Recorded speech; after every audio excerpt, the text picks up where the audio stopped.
So this is problem 5, hash rate calculations. And up here, I've given some useful information.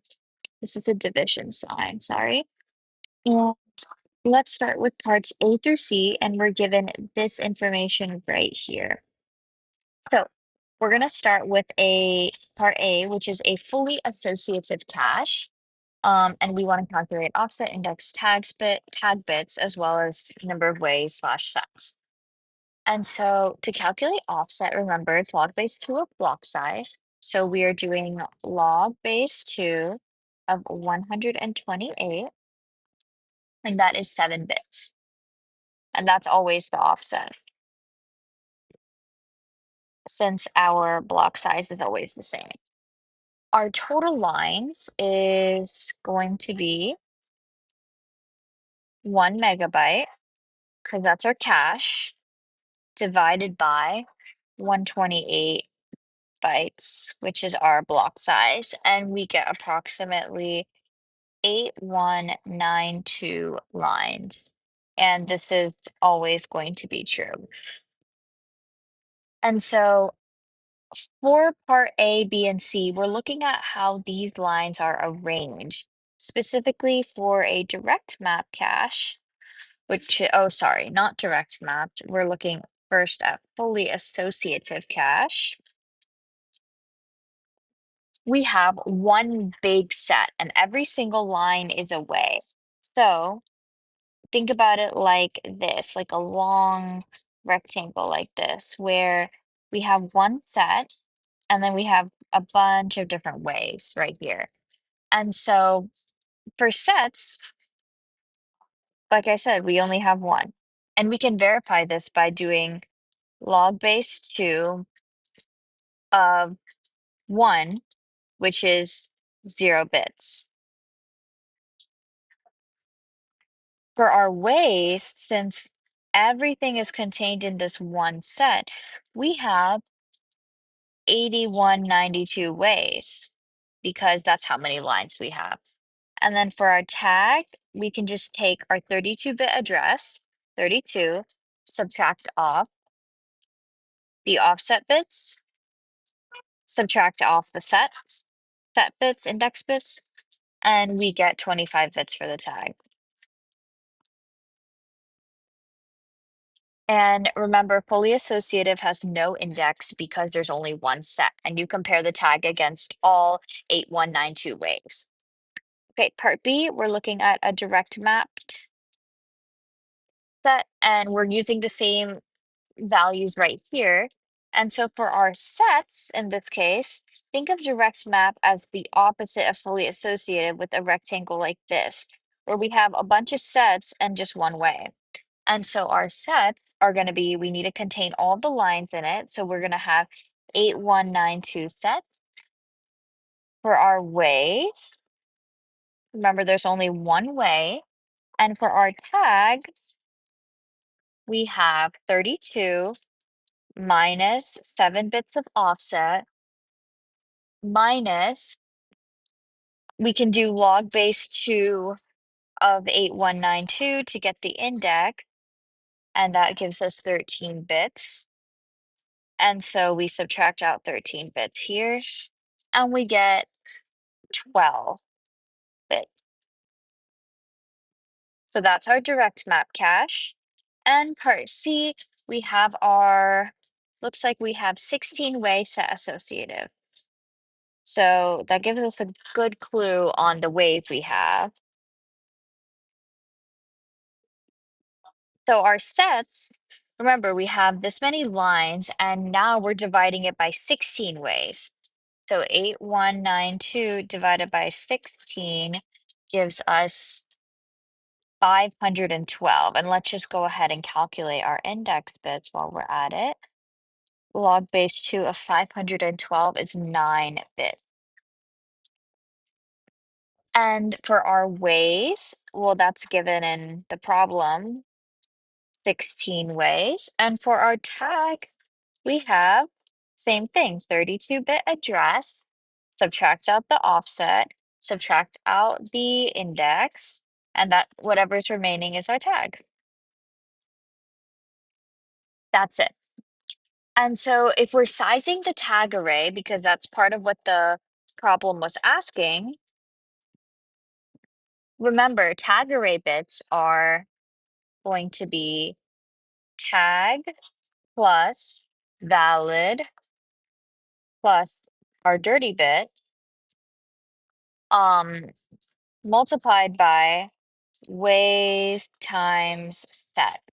Remember, ways times sets equals the total line, so we already have that. And so for a direct map cache, we have 12 tag bits, 12 tag bits plus one valid plus one dirty times 8192. And that gives us 114688 bits. For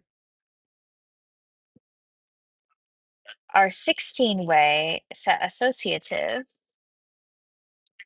we have 16 bits plus 1 times number of ways times sets. So that would be 16 ways times 512 sets, right? And that gives us 147,456 bits. And notice that this is much bigger, even though the line count is identical, because we have fewer index bits, which means that each line must store four more tag bits, 16 versus 12, right? And the four extra bits times the 8192 lines is the difference. So more associativity costs.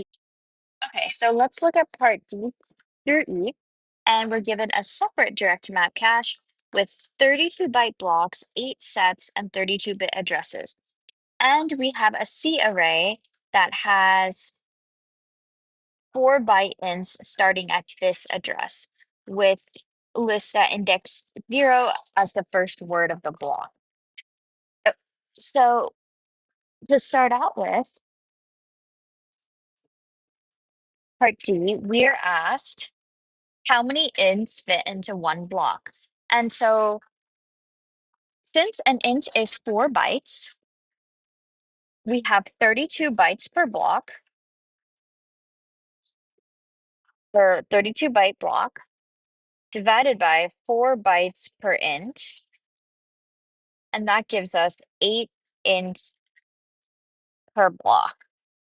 And that's just dimensional analysis. Our next question is asking, accessing lists at index 10 brings in which range of array indices and into which set? So list 10 at index 10,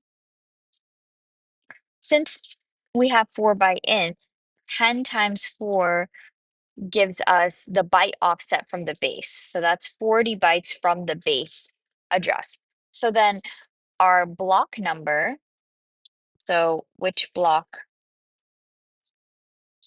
is it, is 40, 10 times 4 divided by, we have 32 byte blocks. So we are at 40 right now, and that gives us 1 point whatever, but we just know that this is the second block. The first block is 0, remember. So we are in the second block. We're a little bit over 32 right now. And so this holds 8 ints. We can say from list at index 8, this is the second block, remember, through list at index 15. And our list 10 is in this range right here. And the set is going to be the block number. So we just calculated that, or we have that. Mod 8 for the ins per block. And so that's just 1 mod 8, and that's just 1. So this is set 1. And so our next question is asking, do list 3 and list 6, 7 map to the same set? show the arithmetic. So set E, let's do list 3 first. So our block is, remember we have 4 by ints. So 3 times 4 is 12 divided by 32. So it's just the same thing. And this is, we're starting at it's 0 point something. So this is just going to be 0 for the block. And then we can mod it by 8 and that's still 0. So this is set 0. And then we have list 67. And we can see that our block is 67 times 4, same thing. And then I'll just take this and divide it by 32, doing the same thing as up here, and I get 8. So mod 8 is also 0. So I'm going to draw a line like this. And this is set 0 as well. So yes, they conflict.